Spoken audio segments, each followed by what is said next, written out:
আসসালামু আলাইকুম বন্ধুরা, কেমন আছেন আপনারা? তো এদিকে বন্ধুরা, এই চাল কুমড়া আছে না, এই চাল কুমড়া নিছি আমি। আজকে চাল কুমড়ার মুরব্বা বানাবো।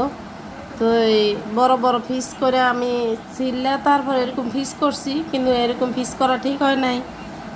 বড় বড় পিস করে তারপরে এইভাবে কাঁটা চামচ দিয়ে কেটে তারপরে সিদ্ধ করে চিনি সিরাপ দিতে হয়। তো আমি আগে পিস করে ভুল করছি, এখন আমার কেজ দেওয়া অনেক সমস্যা হইতেছে। তারপর আমার কেজা শেষ, এদিকে আমার কেজা হয়ে গেছে। বন্ধুরা, আমি এভাবে কেজা নিচ্ছি, এই যে পুরা ফাঁক ফাঁক হয়ে গেছে। এভাবে এখন আমি দুই চিনি শিরা দিব।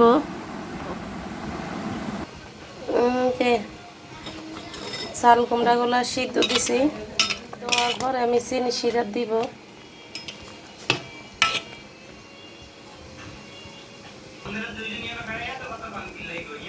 সিদ্ধ হয়ে গেছে আমার চাল কুমড়া, আমি এখন ছেঁকে নিব আর চিনি শিরাটা বসাবো। এখন একটু পানি দিয়ে দিছি, আধা মুখ পরিমাণে পানি দিছি, এলাচটা দিয়ে দিব।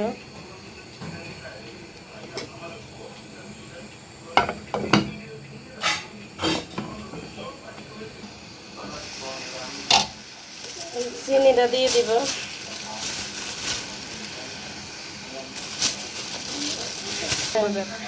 2 কাপ।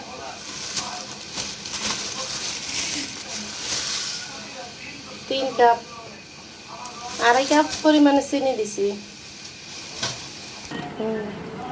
এই যে চাল কুমড়াগুলো বন্ধুরা, এগুলা ভালো করে পানি চিপা নিবেন। বন্ধুরা, এই সেই চাল কুমড়া যেটা দিয়ে আমি এদিকে করছি, এই দেখেন কুটা নিছি। অর্ধেকটা চাল কুমড়া এতটুকু হয়েছে, দেখেন কত বড়, কিন্তু সিদ্ধর পর কতটুকু হয়েছে। এখন আমি এটা ভালো করে চিপা নিছি, এখন দিয়ে দিব শিরা। এখন দিয়ে দিব চাল কুমড়াটা চিনি শিরার ভিতরে দিয়ে দিব। তো বন্ধুরা, চাল কুমড়ার মুরব্বা, আমার এই মুরব্বাটা হয়ে গেছে। দেখেন এত বড় চাল কুমড়া। এই যে চাল কুমড়াটা, এই চাল কুমড়া এই অর্ধেকটা নিয়ে এতটুক মুরব্বা হয়েছে বন্ধুরা। এখন আমি এটা চিনি শিরা দিয়ে উঠে নিছি, এখন ফ্রিজে রাখবো। তারপরে জাস্ট মিষ্টির মতো খেতে লাগবে।